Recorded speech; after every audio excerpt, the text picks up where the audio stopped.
Welcome to my YouTube channel Pritam logic. Pritam logic में आप सभी का स्वागत है दोस्तों। आज का टॉपिक हम आपके लिए लेके आ गए हैं दोस्तों, लूसेंट का चैप्टर नंबर 1 मात्रक, जो कि इसके वीवीआई ऑल इम्पोर्टेंट क्वेश्चन लेके आ गए हैं दोस्तों। यह पहला पार्ट है दोस्तों, इसके बाद आपको सारी पार्ट कराए जाएंगी। तो चलिए पहले पार्ट की पहले इम्पोर्टेंट क्वेश्चन देख लेते हैं। तो सबसे पहला क्वेश्चन है आपका, साइंस शब्द की उत्पत्ति किससे हुई है? तो इसका सही आंसर क्या आ जाएगा दोस्तों? लैटिन शब्द जो कि सिंटिया है। ठीक है दोस्तों, साइंस शब्द की उत्पत्ति सिंटिया से हुई है, जो कि एक लैटिन शब्द है दोस्तों। नेक्स्ट क्वेश्चन है आपका, विज्ञान की मुख्य कितनी शाखाएं हैं? तो विज्ञान की मुख्य 2 शाखाएं हैं दोस्तों। वो कौन कौन सी है? तो पहले है प्राकृतिक विज्ञान, जो कि नेचुरल साइंस बोलते हैं, और दूसरा है भौतिकीय विज्ञान, जिसे फिजिकल साइंस कहते हैं। अब नेक्स्ट क्वेश्चन की ओर चलते हैं दोस्तों। नेक्स्ट क्वेश्चन है, प्राकृतिक विज्ञान यानी नेचुरल साइंस को कितने वर्गों में बांटा गया है? तो इसको 2 वर्गों में बांटा गया है दोस्तों। वो कौन कौन सा है देखते हैं। तो एक है वनस्पति विज्ञान और एक है जंतु विज्ञान, यानी कि बॉटनी और जूलॉजी। ठीक है दोस्तों, और बच गया हुआ हमारा भौतिकीय विज्ञान। चलिए उसके बारे में भी जान लेते हैं। भौतिकीय विज्ञान यानी कि फिजिकल साइंस, फिजिकल साइंस को भी 2 वर्गों में बांटा गया है दोस्तों। वो कौन कौन है देखिए। पहला तो है फिजिक्स और दूसरा है केमिस्ट्री। ठीक है दोस्तों, अब चलिए फिजिक्स के बारे में जानकारी लेते हैं। फिजिक्स का पहला यूनिट है यांत्रिकी, और इसका पहला चैप्टर है मात्रक या मापन, आप बोल सकते हैं दोस्तों। उसके बाद चलिए इसका क्वेश्चन पे आते हैं। तो पहला क्वेश्चन है इसका, मात्रक कितने प्रकार के होते हैं? ठीक है दोस्तों, मात्रक 2 प्रकार के होते हैं। एक मूल मात्रक, इसे फंडामेंटल यूनिट कहते हैं, और एक व्युत्पन्न मात्रक, इसे डाइवर्ट यूनिट कहते हैं दोस्तों। तो मूल मात्रक अब किसे कहते हैं? मूल मात्रक की संख्या 7 होती है दोस्तों। और वो कौन कौन सी होती है दोस्तों, चलिए देखते हैं। तो मूल मात्रक की संख्या 7 होती है, जिसमें कि पहला है हमारा लंबाई, जिसका एसआई मात्रक मीटर होता है और इसका संकेत एम होता है। ठीक है दोस्तों। दूसरा हमारा क्या है? द्रव्यमान, जिसका कि एसआई मात्रक किलोग्राम होता है और इसका संकेत केजी होता है। ठीक है दोस्तों। तीसरा मूल मात्रक है हमारा समय, जिसका कि एसआई मात्रक सेकेंड होता है और इसका संकेत एस होता है। चौथा हमारा है ताप, जिसका एसआई मात्रक केल्विन होता है और इसका संकेत के। ठीक है दोस्तों। पांचवा है हमारा विद्युत धारा, जिसका कि एसआई मात्रक एम्पियर होता है और इसका संकेत ए होता है। ठीक है दोस्तों, बड़ी ए। और छठा है हमारा ज्योति तीव्रता, जिसका कि एसआई मात्रक कैंडेला होता है और इसका संकेत सी डी होता है। ठीक है दोस्तों। और लास्ट है हमारा मूल मात्रक की 7वां संख्या, पदार्थ का परिणाम, जिसका कि एसआई मात्रक मोल होता है और इसका संकेत भी मोल होता है। ठीक है दोस्तों। तो चलिए अब और कुछ इसके बारे में जानकारी लेते हैं। नेक्स्ट है आपका एसआई के संपूरक मूल मात्रक। ठीक है दोस्तों, जो कि उसे संपूरक मूल मात्रक कहते हैं। तो पहला है संपूरक मूल मात्रक में समतल कोण।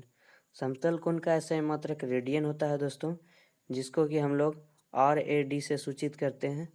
और दूसरा है हमारा घन कोण। घन कोण यानी कि सॉलिड एंगल, इसको हम लोग स्टेरेडियन, इसका एसआई मात्रक होता है दोस्तों, जिसको हम लोग एस आर से सूचित करते हैं।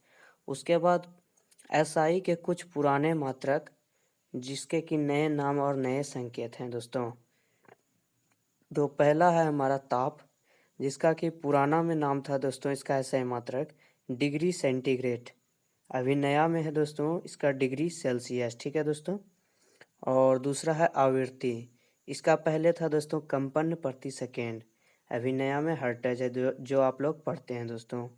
और तीसरा है ज्योति तीव्रता, ल्यूमेन इंटेंसिटी, इसका पहले था कैंडल शक्ति यानी कि सीपी, और अभी नया है कैंडेला सीडी। ठीक है दोस्तों। और चलिए इसके बारे में और कुछ जानकारी लेते हैं।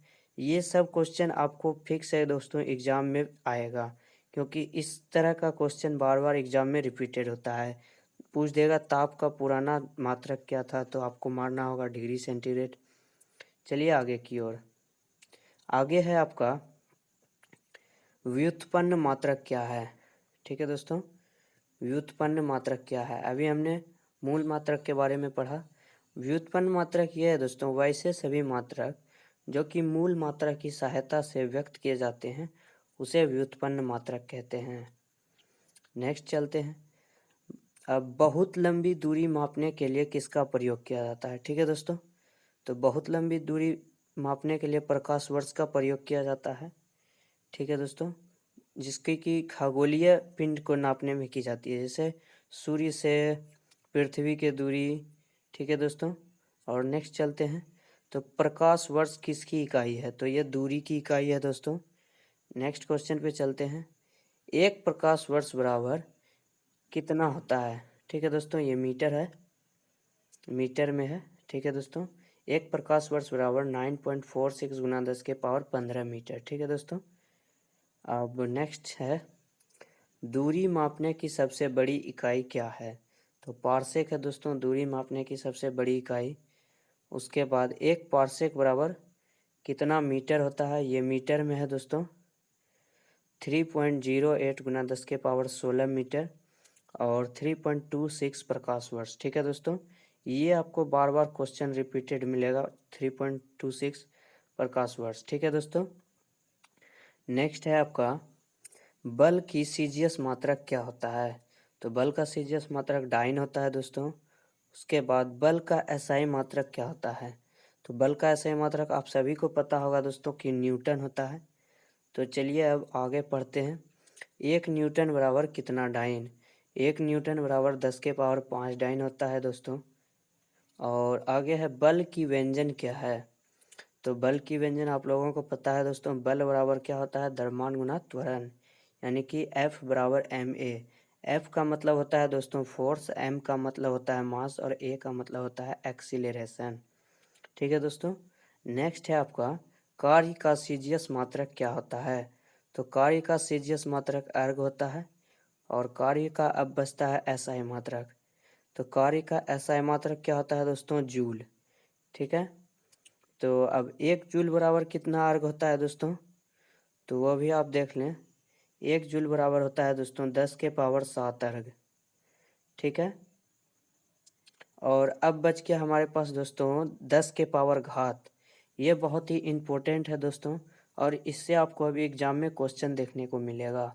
तो सबसे पहले 10 के घात के बारे में जानते हैं। 10 के पावर 18, ये देखिए दोस्तों, इस पार पॉजिटिव में है, इस पार निगेटिव में है, तो यहाँ ध्यान देंगे। 10 के पावर 18 में क्या आता है दोस्तों? एक्सा। उसके बाद पेटा, यहाँ पे देखिए 3 का गैप आ रहा है दोस्तों, फिर 3 का, फिर 3 का, फिर 3 का, फिर 3 का। किलो तक आपको 3 का गैप मिलेगा, उसके बाद 2 और 1। तो ये दोनों आपको याद करना पड़ेगा दोस्तों, हेक्टो और डेका। तो एक बार हम आपको पढ़ के बता देते हैं दोस्तों इसको कैसे पढ़ना है। तो 10 के पावर 18 किसका पावर है दोस्तों? 10 एक्सा का। और 10 के पावर 15 पेटा का, और 10 के पावर 12 टेरा का, और 10 के पावर 9 गीगा का। पूछेगा क्वेश्चन दोस्तों, 1 गीगा बराबर कितना पावर होता है, इसका घात कितना होता है? तो आप लिखिएगा दोस्तों 10 के पावर 9। ठीक है, और पूछेगा 1 मेगा बराबर कितना होता है? तो आप 10 के पावर 6 लिखिएगा। उसी तरह से इधर भी पूछेगा दोस्तों, 1 एटो बराबर कितना होता है? 10 के पावर -18। 1 फेमटो बराबर क्या होता है? 10 के पावर -15। 1 पीको बराबर क्या होता है? 10 के पावर -12। नैनो बराबर 10 के पावर 9 -9। माइक्रो बराबर 10 के पावर -6। मिली बराबर 10 के पावर -3 और सेंटी बराबर 10 के पावर -2। डेसी बराबर 10 के पावर -1। और इन सब का एक ध्यान में रखेंगे दोस्तों, इधर वाले जितना भी होता है सबका फर्स्ट लेटर कैपिटल होता है और इधर वाले का फर्स्ट लेटर स्मॉल होता है। ठीक है दोस्तों, इसमें 3 ठो ये ध्यान में रखना है दोस्तों। और इसका कभी कभी एसआई मात्रक भी पूछ देता है, यानी कि सिंबल दोस्तों, तो सिंबल भी आपको ध्यान में रखना है।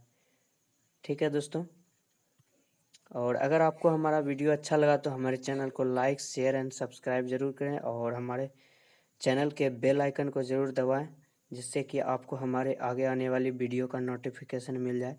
Thank you for watching.